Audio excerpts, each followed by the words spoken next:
Hello, മറ്റൊരു വീഡിയോക്ക് എല്ലാവർക്കും സ്വാഗതം. ഇന്ന് ഞാനുള്ളത് ബാലിയിലെ തീർത്ഥഗംഗ എന്ന് പറയുന്ന വാട്ടർ പാലസ് അല്ലെങ്കിൽ വാട്ടർ ടെമ്പിളിലാണുള്ളത്. നമ്മൾ റീൽസിൽ ഇൻസ്റ്റാഗ്രാമിലൊക്കെ ഒരുപാട് നമ്മൾ കാണാറുണ്ട്. ബാലിയിൽ മെയിൻ ആയിട്ടുള്ള ഒരു ഫിഷിന് ഫീഡ് ചെയ്യുന്നതും വെള്ളത്തിലൂടെ നടക്കുന്നതൊക്കെ കാണാറുണ്ട്. ഈ ഒരു സ്പോട്ട് ആക്ച്വലി ഉള്ളത് ബാലിയുടെ ക്യാപിറ്റൽ സിറ്റിയായ ഡെൻപാസർ അല്ലെങ്കിൽ കുട്ടയിൽ നിന്ന് ഏകദേശം ഒരു 3 മണിക്കൂർ യാത്ര ചെയ്താലുള്ള ഈ ഒരു ഡെസ്റ്റിനേഷൻ നമുക്ക് എത്താൻ കഴിയുള്ളൂ. ഈ ഡെസ്റ്റിനേഷൻ കവർ ചെയ്യുമ്പോൾ തന്നെ ഇവിടുത്തെ മറ്റൊരു ഫേമസ് ആയ ഡെസ്റ്റിനേഷനാണ് ദ ഗേറ്റ് ഓഫ് ഹെവൻ എന്ന് പറയുന്ന ഒരു അഗുങ് വോൾക്കാന മൗണ്ടൈനിൽ പിറകിൽ നിൽക്കുന്ന ഒരു ഗേറ്റ് കാണുന്നത് നമ്മൾ പലപ്പോഴും.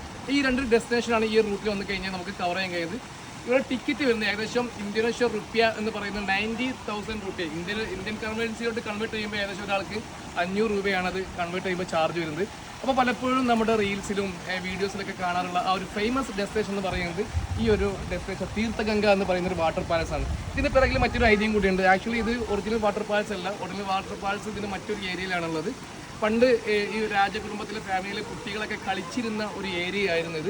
പിന്നീട് അത് റെനോവേറ്റ് ചെയ്ത് ടൂറിസ്റ്റിന് വേണ്ടിയിട്ട് ഉഷാറാക്കിയിട്ട് അവർ കൊണ്ട് നടക്കുകയാണ്. വന്നു കഴിഞ്ഞാൽ ഫിഷിന് ഫീഡ് ചെയ്യുന്നത് മറ്റുള്ള കാര്യങ്ങൾ കഴിഞ്ഞ് നല്ലൊരു ആക്ടിവിറ്റീസ് ആയിട്ട് ഇവിടെ നമുക്ക് ഫോട്ടോ സ്പോട്ടായിട്ട് മെമ്മറബിൾ ഫോട്ടോ സ്പോട്ടായിട്ട് നമുക്ക് ഈ ഒരു ഏരിയ നമുക്ക് കവർ ചെയ്യാൻ കഴിയും. ഓക്കെ.